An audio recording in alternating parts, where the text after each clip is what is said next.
Bonjour à tous, j'espère que vous allez bien et que vous passez un bon week-end. Je ne sais pas chez vous comment ça se passe, mais chez nous la météo est pas terrible, terrible. Et même il fait froid.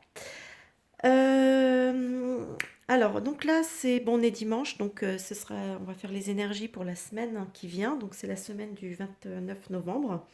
Alors avant toute chose, puisque souvent on me pose la question concernant les jeux que j'ai utilisés, je vais vite fait vous les montrer. Comme ça, ce sera plus simple. Alors on a je vous les montre dans l'ordre qu'ils apparaissent, de gauche à droite et de bas en haut. Donc on a le tarot de la bienveillance, on a la sagesse de l'oracle, on a le Nicoletta Ceccoli tarot, on a le rayon d'or, l'oracle luminaire, au-dessus l'oracle des êtres d'ombre et de lumière. Demandez à vos guides. Et le dernier, les messages d'amour de Jésus. Voilà.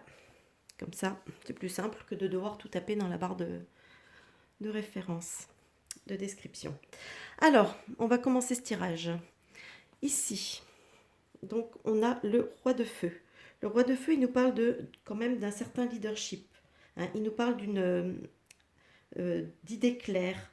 Il nous dit que en ayant les idées claires, un leadership assez créatif, on a la capacité en nous, malgré tout, de faire plier certaines choses, faire plier certaines personnes, faire plier certains événements. En fait, c'est une force intérieure que nous avons. Voilà, il nous parle de cette force intérieure. Et il nous dit, là, avec approcher du gouffre, ici, on nous parle de courage.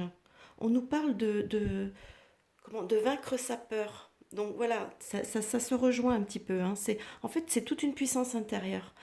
Surtout, il va falloir faire preuve de courage. Il va falloir être capable de vaincre nos peurs pour arriver justement, par rapport à ce valet de coupe, à protéger. Parce que le valet de coupe, souvent, le valet représente la jeunesse, les enfants, etc.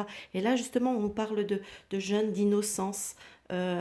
Puisqu'on est dans la coupe, on nous parle d'innocence, on nous parle de vulnérabilité. Donc on nous dit que voilà, il va quand même falloir se montrer fort, il va falloir être, être courageux, surmonter ses peurs pour pouvoir protéger les plus innocents, les plus vulnérables, c'est-à-dire souvent les enfants.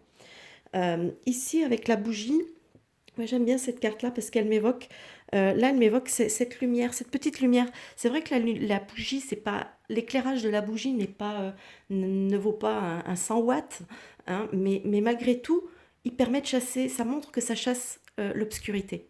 Ne serait-ce que la lueur d'une bougie commence à chasser l'obscurité. Et c'est ça quelque part que ça nous dit. C'est-à-dire qu'en fait, on est en train d'aller progressivement, la, la lumière progresse. Donc là, on a la bougie, puis peut-être qu'une autre fois, on aura une lanterne, etc. Et que ça va progresser dans ce sens. Mais pour pouvoir parvenir à tout ça, ici, avec le châtaignier, on nous parle d'union. On nous dit de se réunir malgré tout. Il ne faut pas être seul. Il ne faut pas être seul dans son coin. Il faut être uni. En fait, c'est en étant tous ensemble. euh, Quelque part, le châtaignier aussi nous dit de ne pas obéir à, entre guillemets, les maîtres. Vous voyez, on a les deux chats là, qui ont probablement des maîtres et ils désobéissent à ces maîtres.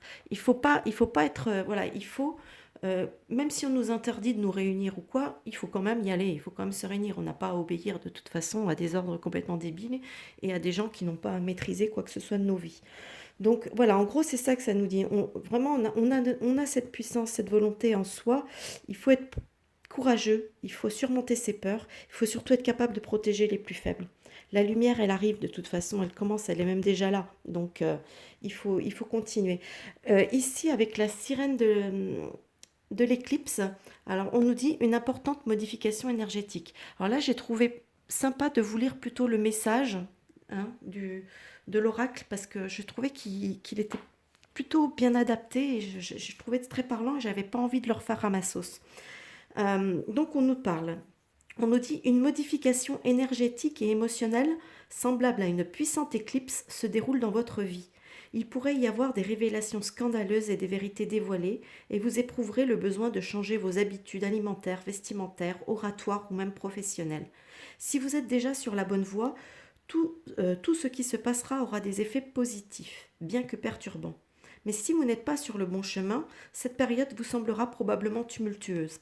Un changement de cette importance vous rapproche forcément de ce que vous êtes. C'est à vous de choisir la manière dont vous voulez traverser cette période. Mais une chose est sûre, toute résistance est inutile.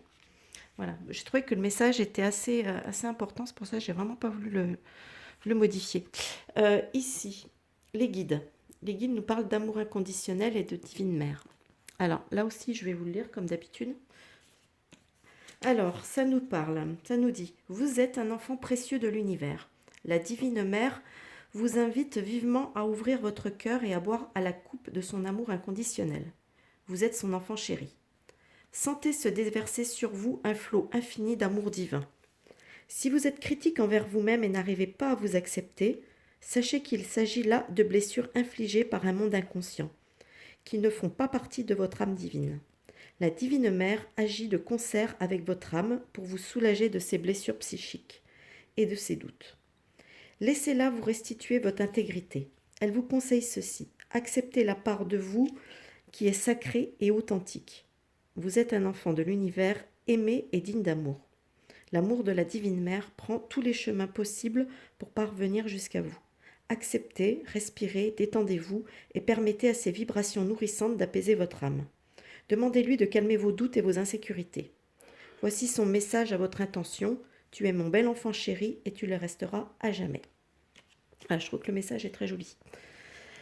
Et donc, ici, on va finir avec, comme d'habitude, le petit message de Jésus qui nous dit « Aimez-vous les uns les autres comme je vous ai aimés ». Et quelque part, je trouve que ça clôture très bien ce tirage pour la semaine.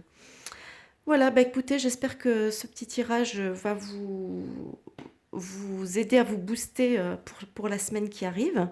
Hein, on sait que les événements qu'on nous met sur notre chemin ne sont pas forcément faciles et digestes.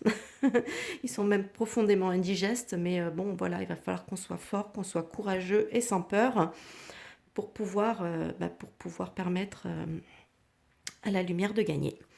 Voilà, bah écoutez, j'espère que ce petit tirage vous aura plu. Comme d'habitude, hein, les petits pouces vers le haut, les abonnements. Moi, je vous souhaite un bon visionnage et je vous dis à plus tard pour une prochaine vidéo. Bye bye!